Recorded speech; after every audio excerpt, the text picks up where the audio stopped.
Seguimos informando aquí en el canal de la producción y a continuación vamos a hablar acerca de una investigación sobre el impacto ambiental que genera la criptominería a nivel mundial y también cómo nos afecta aquí en nuestro país. Y para conocer más detalles, ya recibimos aquí en los estudios de Canal Pro a Leonardo Gómez, él es investigador digital. Leonardo, nosotros agradecemos mucho el hecho de que vuelvas a estar con nosotros aquí en Protecno y bueno, bienvenido. Muchas gracias a ustedes por la invitación una vez más y claro, para nosotros es un honor tener esta posibilidad de compartir estas reflexiones que van saliendo de profundo trabajo de investigación también. Leonardo, comentanos más detalles acerca de cómo se da la posibilidad de realizar esta investigación sobre el impacto que tiene en el ambiente la criptominería. Bueno, esta investigación se da en el marco de una serie de investigaciones que ya venimos realizando. Hace unos meses, prácticamente unos años en realidad, empieza a aparecer este furor de un montón de criptomineros o importadores de máquinas que se instalan particularmente en Villarrica, en Alto Paraná y en el departamento central a producir Bitcoin. Esto para mucha gente le resulta raro, extraño, pero en pocas palabras son grandes centros de cómputos con electrointensivos, con energía 24 horas, 7 días a la semana, que lo que hacen es producir a través de un algoritmo un valor, o sea, digamos un token o una criptomoneda que luego se lleva al cambio económico y bueno, reditúa en ingresos económicos. Particularmente en el 2017 hubo un auge muy grande de esta actividad y es ahí donde desde TEDIC miramos el asunto y decimos, acá está pasando algo, porque está viniendo mucha producción de esto, hay comunidades que se están creando alrededor y prácticamente el Estado no está sabiendo reconocer qué está pasando. En materia regulatoria, en materia de cambio, en materia económica, en materia ambiental, en materia energética. O sea, estamos en un contexto muy sensible para el país en el marco de la renegociación del anexo C de Itaipú y decíamos necesitamos poner claridad al fenómeno. Hicimos primero una investigación sobre la historia de la criptominería en Paraguay. Es una investigación inédita y bastante original en ese sentido porque hasta el momento nunca nadie había escrito cómo fue el proceso de las comunidades de usuarios, por un lado de criptomonedas y por otro lado cómo avanza esto de la criptominería. Luego se hizo una investigación con un enfoque económico-político, luego se hizo otra investigación sobre energía y criptominería, poniendo en perspectiva estas preocupaciones. ¿Qué vamos a hacer como Paraguay con el excedente de la energía de Itaipú? ¿Qué actores se encuentran involucrados? ¿Qué riesgos existen? ¿Qué mecanismos emplea o cuánta mano de obra emplea, por ejemplo, la criptominería con relación a otras actividades económicas? Entonces, y ahora se suma esta nueva investigación que pone en perspectiva la cuestión ambiental. La cuestión ambiental de la criptominería es algo en tendencia global, también en discusión. ¿Por qué? Porque son máquinas que en expectativa de vida útil tienen 1.26 años de vida útil. Podría extenderse a más, pero suponele que en el mejor de los casos son 3 años de vida útil. Una granja promedio tiene entre 600 a 3.000 máquinas y granjas mucho más electrointensivas como las que ya se están instalando en Paraguay apuntan a tener 30.000 máquinas por granja. Esto significaría que cada año y medio, cada 3 años, hay prácticamente 60.000 máquinas que podrían estar reemplazándose sin ningún cuidado del manejo de residuos. Las políticas de residuos están reguladas en Paraguay por legislaciones nacionales y a la par está la acción municipal. Cómo los municipios regulan el reciclado, el manejo de desechos y no existe regulación sobre basura electrónica. O sea, justamente hoy ya es un problema. Te quería mencionar cómo está Paraguay o estos municipios justamente donde se encuentran todas estas granjas, cómo llevan adelante todo este tema de esta basura electrónica en 3 años se queda una cantidad de basura electrónica que esto impacta realmente al medio ambiente. Exacto. Vamos a ponerlo en números. En el mundo se calcula a nivel general que solamente el 17% aproximadamente de la basura electrónica pasa por un proceso de reciclado. Eso estamos hablando en el mundo. En Paraguay ni siquiera tenemos la política. O sea, hoy nuestro celular que pasa a descomponerse, la batería que tenemos que cambiar, no sabemos dónde desecharla y la desechamos con la misma basura que después viene el raudal, corre y contamina una pila, todo el afluente que después nosotros tomamos, todo el agua que después nosotros tomamos. Es gravísimo lo que está pasando con el manejo de residuos ambientales, particularmente de desechos electrónicos, porque no es solamente una pila, tenemos detrás litio, tenemos plomo, y las consecuencias a la salud son graves, porque son consecuencias que pueden afectar a nivel de la salud con accidentes cardiovasculares, con otro tipo de afecciones muy graves a la salud, que deberían estar tanto en discusión de política de salud pública y en discusión del Ministerio de Tecnología, como también del Ministerio del MADES, del Ministerio de Ambiente. Leonardo, ¿qué Sí. surge a partir de esta investigación? Justamente que estás hablando de estas instituciones que deberían ver esta alerta y bueno, hacer algo al respecto, buscar opciones, buscar soluciones. ¿Surgió algo? ¿Alguien les habló a ustedes que fueron los encargados de realizar la investigación? ¿Se abrieron algunas puertas de diálogo? Sí, la investigación acaba de lanzarse y le invitamos a la gente que la pueda consultar en la página de tedic.org. Está disponible para descarga en la sección de investigaciones. Lo que se hizo es un relevamiento. Se encuentra que hay un marco normativo de manejo de desechos. Lo que no se ve es una implementación y tampoco se ve una regulación específica para desechos electrónicos. Desde el 2011, el plan TICS, que se había planteado desde la Senatix en ese momento, ya hablaba de la necesidad de establecer una política de manejo de residuos que también sirva para emplear a recicladores. Los recicladores cumplen un rol fantástico y un rol crucial en esta afección, digamos, frente al cambio climático y frente también a esta gran ola de basura que estamos generando por los desechos tecnológicos. Sin embargo, no estamos viendo ninguna política en la materia. Justamente en 2011 ya el Estado planteó esta discusión, hasta hoy no hubo un avance concreto. El año pasado hubo una tensión muy fuerte por la discusión de una posible regulación de la actividad minera de criptomonedas. Y esta regulación en ningún punto contemplaba, o tuvo como un actor importante al MADES, por ejemplo, en la aprobación de impacto ambiental, estudios previos de impacto ambiental en las localidades donde se instalen o el manejo de los desechos. Prácticamente la discusión ambiental estuvo ausente. Si bien nosotros creemos que próximamente se vuelva a abrir una discusión sobre regulaciones, nosotros creemos que en las mesas tienen que estar estos actores. Sí. Y tienen que plantear estas preocupaciones. Nosotros, obviamente, estos son estudios exploratorios, es como para poner en contexto la situación. Creemos que hace falta profundizar aún mucho más la caracterización. Nosotros hoy sabemos que por importaciones nada más el año pasado entraron 16.000 máquinas provenientes de China. Solamente en Villarrica se calcula que hay más de 30.000 máquinas. La vez pasada en un evento de criptomonedas en general, planteaba una de las empresas que ofrece el software que hoy en Paraguay esa sola empresa tiene 30.000 máquinas en su sistema. Estamos hablando que hay un montón de máquinas instaladas y no tenemos claridad desde los actores políticos en cómo abordar esta situación. Entonces, si se abre una discusión regulatoria o una prohibición, por decirlo así, pues si hay quienes lo quieran plantear así, o una liberalización, lo que sea, tenemos que tener todas las perspectivas sobre la mesa. Leonardo, y ustedes a partir de esta investigación no solamente exponen el problema, esta situación, me imagino que también exponen las posibles soluciones. Claro, para también ser un poco optimista, ¿no? La particularidad es que este fenómeno se está dando en un país con excedente energético. Entonces se plantea, en el mundo el 60% de la actividad de criptominería se da con combustibles fósiles. En Paraguay de por sí está planteando con energías limpias.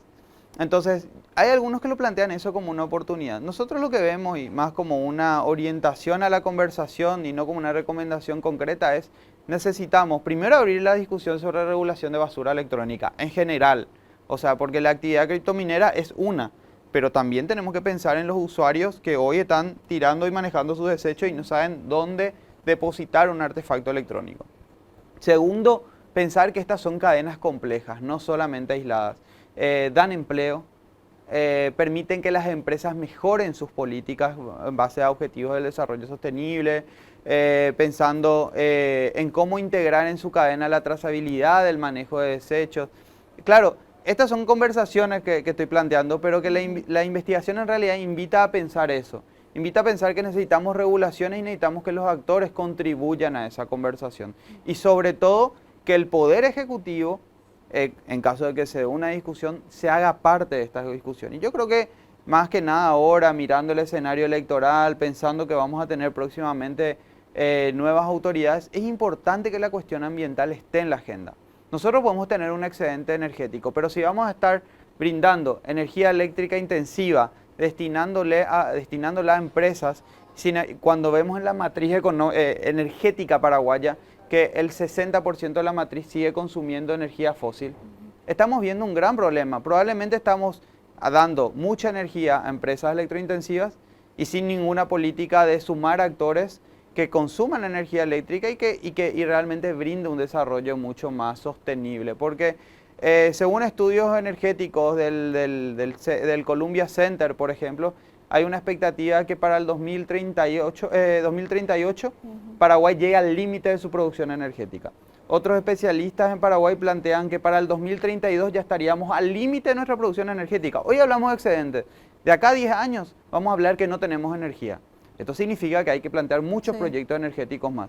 ¿Qué pasa cuando estas proyecciones no contemplan la actividad electrointensiva de criptominería o lo que va a ser hidrógeno verde más adelante? ¿Qué pasa si estas empresas que ya se montan, porque ya hacen inversiones muy grandes, empiezan a consumir esta energía y después ya no hay, por ejemplo, fuente de energía industrial para producción agrícola, para producción de industrialización, para otro tipo de empresas, o qué decir, para la conectividad de hogares, ¿no? Que en la medida que avanza la capacidad adquisitiva empiezan a mejorar su trifásica, su aire acondicionado, su cocina eléctrica.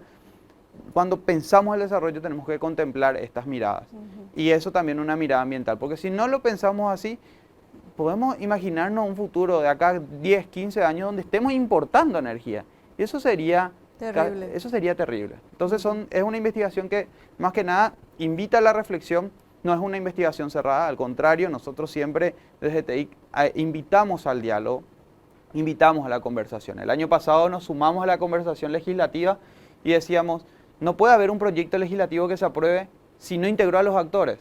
Se estaba por aprobar el proyecto, ya había pasado por ambas cámaras, se frenó con el veto del Poder Ejecutivo y luego con el archivamiento que hace la Cámara de Diputados.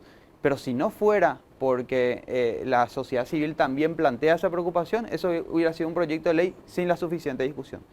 Por eso sigo invitando a esta conversación al MADES, al Ministerio de Tecnología, al Ministerio de Salud Pública y a los municipios, más de 260 municipios a nivel país que tienen que funcionar como ejecutores de la política de residuos, tienen que ser parte de esta conversación, porque si no, se meten inversiones que son mucho más grandes en presupuesto que lo que tiene para administrar el propio municipio.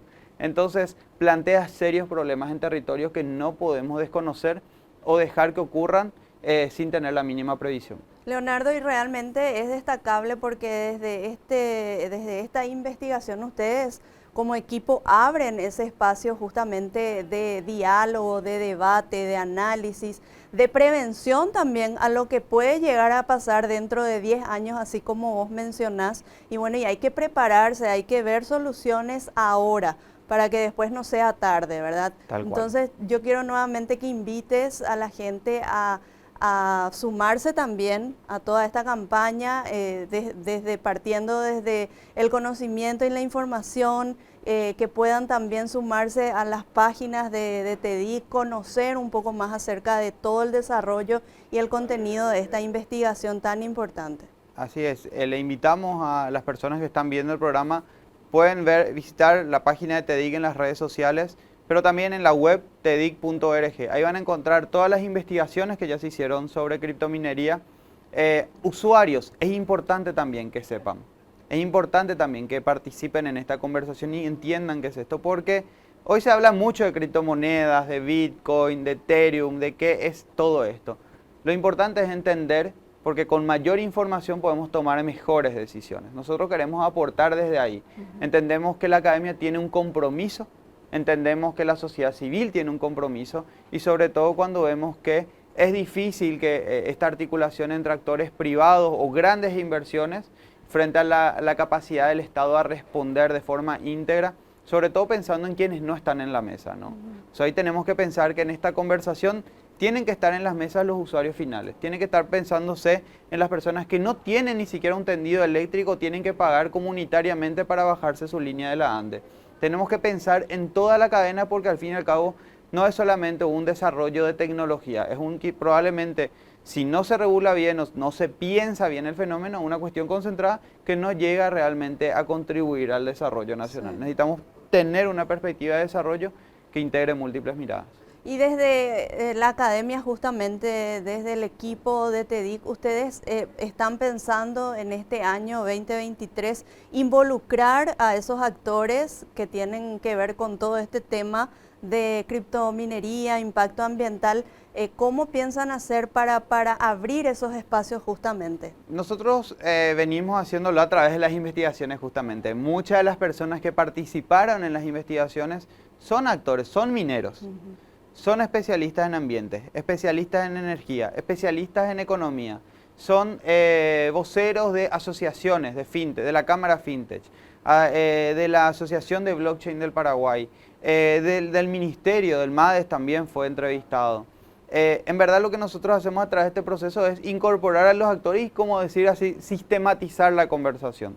Y ni que decir con la investigación histórica que caracteriza a todas estas comunidades. Las comunidades tienen su propia práctica organizativa, estuve viendo también que ya están anunciando algunos volver a poner la discusión regulatoria, pero nosotros siempre decimos, independientemente a quien lo promueva, tenemos que hacer que todos se acerquen a conversar.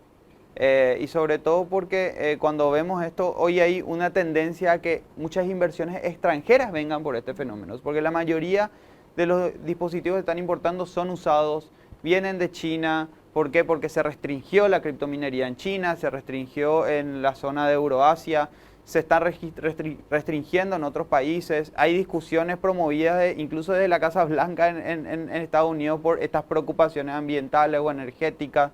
Vemos que se está expandiendo. Brasil acaba de aprobar una ley regulatoria de la criptominería. En Argentina se está discutiendo lo mismo. Somos parte de una comunidad global donde se está discutiendo esto y nosotros no tenemos que desconocer estos recursos que hay de conocimiento y sobre todo ponerlo en perspectiva para que no sea algo que nos venga de afuera, sino algo que nosotros sepamos mediar, interpretar qué actores están involucrados, cómo se mueve eso en la comunidad y las comunidades se empoderen para tener también un desarrollo más justo en Paraguay. Y es bueno poner sobre la mesa también estas problemáticas y buscar soluciones porque es necesario que nuestro país, así como países de la región, como mencionaste Brasil, el caso de Brasil, por ejemplo, nosotros también necesitamos tener una legislación al respecto, ¿verdad? Entonces eso hay que empezar a trabajar y a conversar y a debatir, porque ¿quién iba a pensar que tenía que ver la criptominería con el impacto ambiental, con la crisis climática que tenemos a nivel global, ¿verdad? En unos años anteriores. Y tiene que ver muchísimo, por ejemplo, con el empleo. En una de las entrevistas que se hacía para la investigación de historia, decía un criptominero, hoy una granja de, no me acuerdo si decía 600 máquinas, equivale lo mismo a 5 hectáreas de soja. Y literalmente se mantiene con 2 personas, una granja de 600 máquinas. Y el nivel de intensidad energética de consumo podría alimentar toda una comunidad del interior del país. O sea, las desproporciones en términos de tanto empleo, consumo de energía y disposición de espacio incluso abre la cabeza a pensar desde otra lógica. Entonces, esto no es solamente una cuestión aislada, es una cuestión de cómo pensamos el desarrollo de las comunidades, el desarrollo de los barrios, el desarrollo de las ciudades y sobre todo a quién estamos empoderando. Porque lo importante es que si desarrollamos tecnología se integre con la academia, se socialicen experimentaciones en base a tecnología blockchain, la academia esté presente en la conversación, se hagan estudios de impacto ambiental, se vincule, por ejemplo, las autoridades económicas en la perspectiva proyectada. Hoy no tenemos nada de eso. Y frente a esa incertidumbre no se pueden tomar decisiones inteligentes en políticas públicas. Por eso nosotros también instamos a los actores públicos, particularmente legisladores, en caso que se plantee una legislación, que las decisiones se tienen que tomar desde ahí, no de forma improvisada, acelerada o promovida quizás por intereses privados solamente. Nosotros reconocemos que es una realidad, a lo largo de la historia del desarrollo tecnológico el sector privado cumple un rol, pero eso no es la única perspectiva. Sobre todo nosotros tenemos que pensar la tecnología desde la persona, pensada en el diseño desde la persona, desde su privacidad, desde su desarrollo, desde el desarrollo del conocimiento comunitario y sobre todo de una perspectiva mucho más holística que permita pensar futuros. Si nosotros legislamos o tomamos decisiones sin la capacidad de pensar futuros, estamos condenando la posibilidad de una mejor vida para nuestras propias familias.